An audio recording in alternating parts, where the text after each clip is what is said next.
प्रतिदिन के साथ विकास की राह पर मजबूती से आगे बढ़ रहा है। अब पिछला 1 साल देख लीजिए, पिछले 1 साल में जब से बिहार में नीतीश कुमार जी की सरकार और केंद्र में तीसरी बार नरेंद्र मोदी जी के नेतृत्व वाली सरकार बनी, तब से लेके अभी तक लगभग 11-12 बार मेरे प्रधानमंत्री बिहार आ चुके हैं।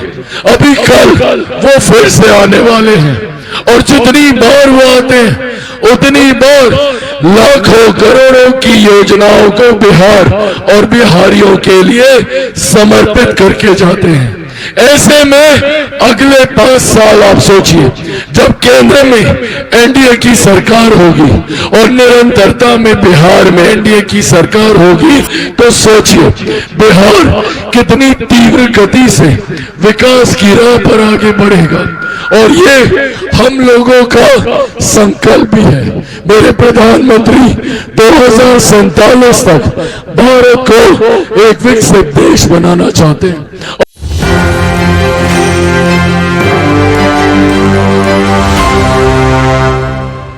पासवान जिंदाबाद, जिंदाबाद, रामविलास पासवान अमर रहे, पासवान अमर रहे। देखो देखो कौन आया। साथियों, गला फंसा हुआ है, फिर भी प्रयास करूंगा कि अब तक अपनी बातों को पहुंचा पाऊं।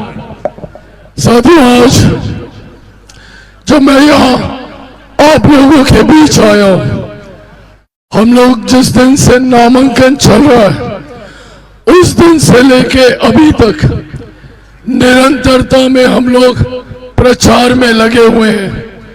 नामांकन सभा के माध्यम से नामांकन समाप्त होने के बाद प्रचार प्रसार के माध्यम से अभी तक जितनी भी विधानसभा में मैं गया हूं और जो भी रुझान सामने आ रहे हैं और जो भी सर्वे रिपोर्ट सामने आ रही है, एक बात तय है, एक बात स्पष्ट है कि आगामी 14 नवंबर के बाद एक बार फिर बिहार में एनडीए की सरकार बनने जा रही है, इसमें कोई संदेह नहीं है।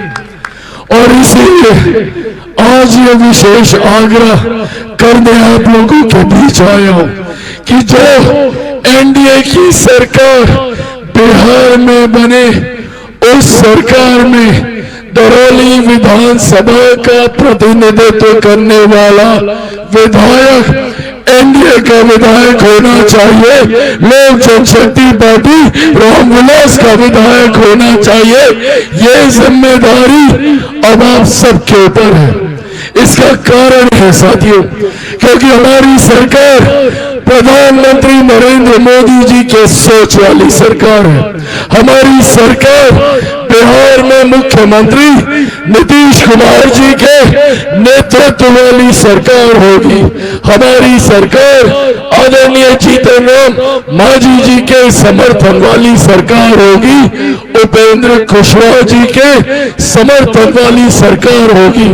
ऐसे में अगर गलती से कोई विपक्ष का प्रत्याशी अगर चुनाव जीत जाता है, तो वो अगले 5 साल सिर्फ आपसे बहाना बनाएगा कि बिहार सरकार मेरी बात नहीं सुनती, मंत्रीगण मेरी बात नहीं सुनते, मुख्यमंत्री मेरी बात नहीं सुनते, केंद्र सरकार मेरी बात नहीं सुनती।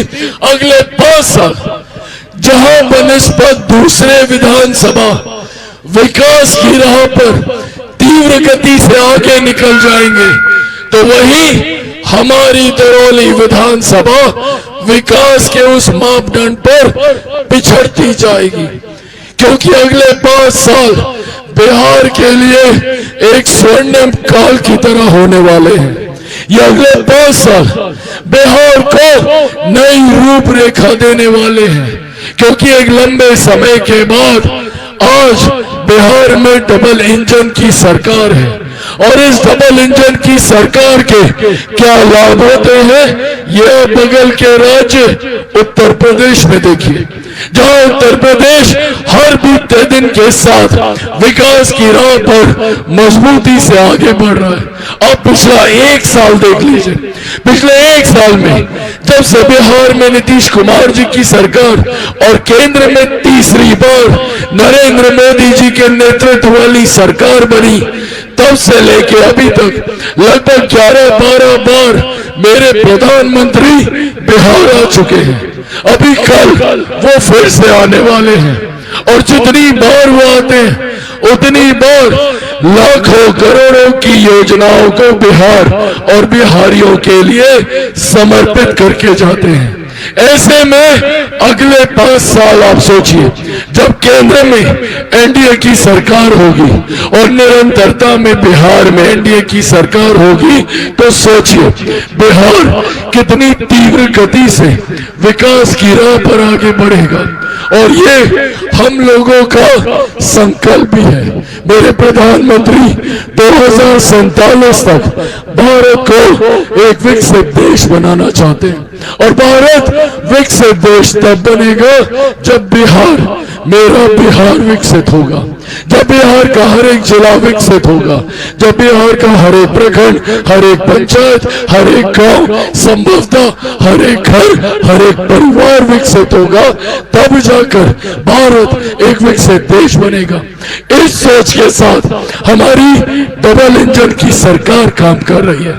इसीलिए मुख्य धारा के साथ जुड़े रहना जरूरी है। अगर गलती से भी चूक हुई तो अगले 5 साल हम लोग सिर्फ पछताते रह जाएंगे।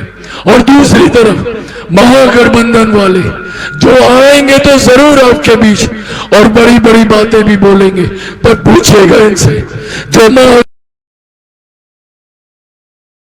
गठबंधन के नेता एक दूसरे घटक दल को ही सम्मान ना देते हो, वो आपको और मुझे क्या सम्मान देंगे, ये सवाल पूछेगा महागठबंधन के लोगों से।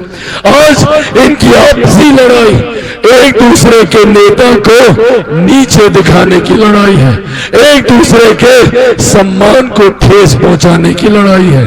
जो नेतृत्व एक गठबंधन के 5-6 दलों को एक साथ न रख पाए, वो बिहार की 14 करोड़ जनता को कभी एकजुट नहीं रख सकता है। इसीलिए साथियों, आज ये विशेष आग्रह करने आप लोगों के बीच आया हूं कि बहुत सोच समझकर, पूरा अध्ययन कर जानकर परख कर आज मैंने मेरे छोटे भाई विष्णुदेव पासवान जी को यहां से एनडीए का प्रत्याशी बनाने का फैसला लिया।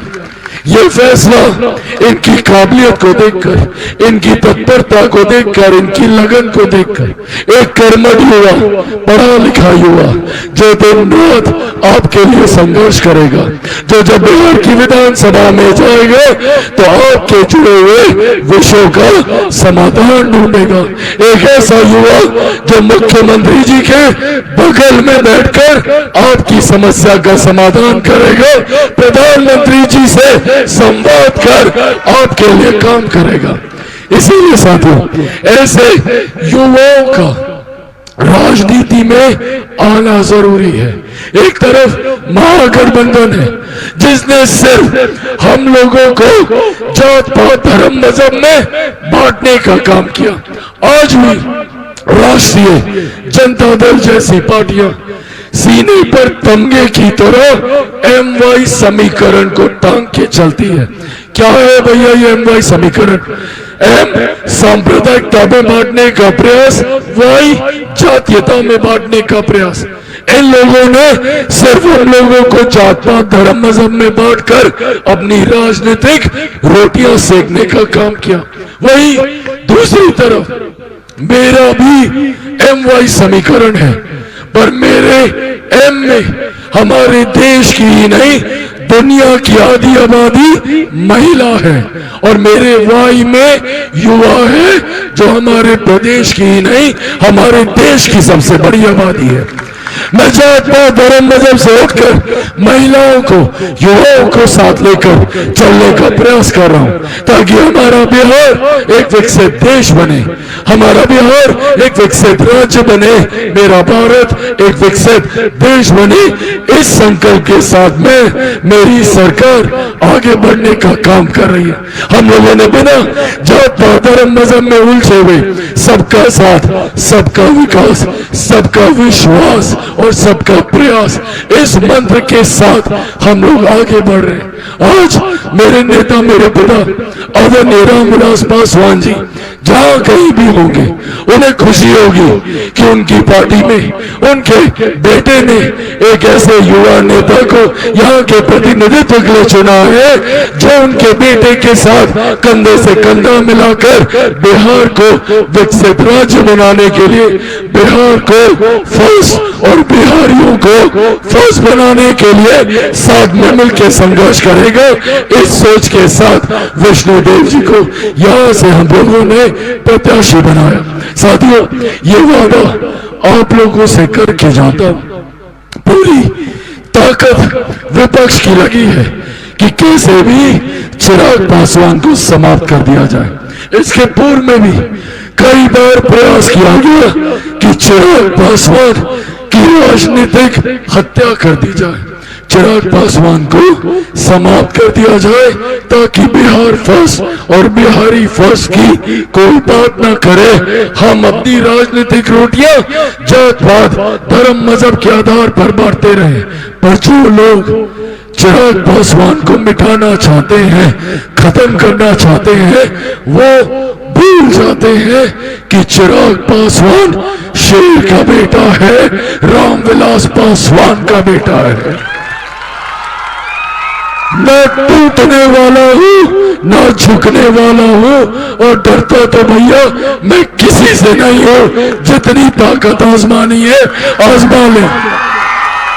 सर पे कफन बांध के निकला हूँ, जब तक बिहार को विकसित राज्य नहीं बना दूंगा तब तक मैं भी चैन की सांस नहीं लूंगा। ये वादा आप लोगों से करके जाता हूँ।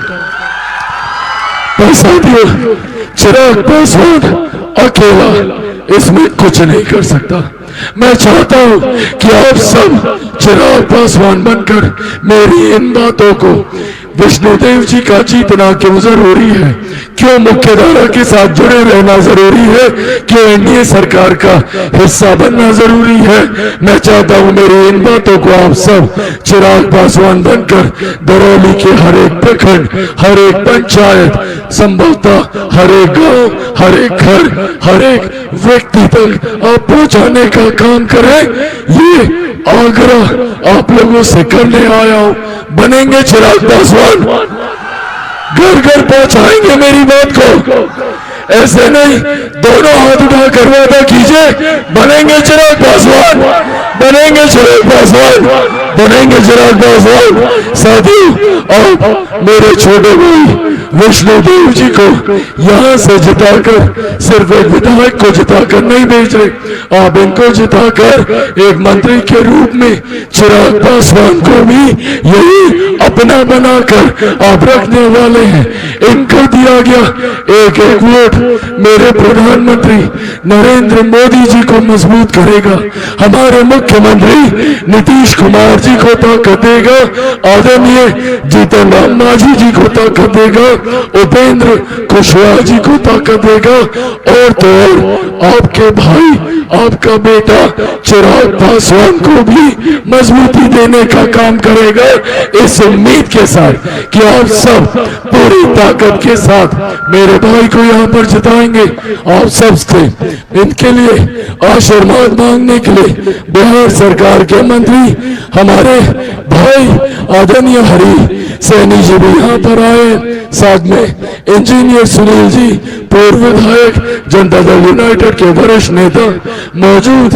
इस सम्मानित मंच पर भारतीय जनता पार्टी, जनता दल यूनाइटेड, मौजूद यहाँ पर लोक जनशक्ति पार्टी, रामविलास, राष्ट्रीय लोक मोर्चा, हिंदुस्तानी अवाम मोर्चा के तमाम सम्मानित जिला अध्यक्ष, विभिन्न प्रकोष्ठों के यहाँ पे मौजूद पदाधिकारी साथी, मौजूद यहाँ पर विभिन्न प्रखंडों से आए हुए हमारे गठबंधन के तमाम प्रखंड अध्यक्ष, मौजूद यहाँ पे तमाम प्रखंड और पंचायत के पदाधिकारी साथी, मौजूद यहाँ पे पांचों दलों के गठबंधन के तमाम मजबूत कार्यकर्ता साथी, प्रिंट मीडिया के हमारे पत्रकार साथी, आदरणीय बुजुर्गों, माताओं, बहनों, मेरे तमाम नौजवान युवा साथियों, एक बार फिर से आप सबका यहाँ आने के लिए धन्यवाद। और ये आग्रह कि आगामी 6 तारीख को आपको सबके साथ चाचा चाची, दादा दादी, नाना नानी, यार दोस्त, अड़ोस पड़ोस, दोस्त रिश्तेदार, सबके साथ मतदान केंद्र जाना है और विष्णुदेव जी को जिताना है। जाइएगा ना सब लोग? कितना नंबर पर बटन दबाइएगा? कितना नंबर? सबको पता है? 1 नंबर दिखाइए सब लोग। 1 नंबर, 1 नंबर, 1 नंबर। और छाप कौन सा होगा? सबको पता है, हेलीकॉप्टर छाप। वो देखिए, वो रहा हमारा सिंबल। हम अपना चुनाव चिन्ह अपने साथ लेकर आए हैं। हेलीकॉप्टर छाप पर बटन दबाकर मेरे भाई को जिताइएगा। अगर आप सबकी आज्ञा हो तो इनको विजय की माला पहना दीजिए, तो जोरदार ताली बजाकर अपना आशीर्वाद दे दीजिए।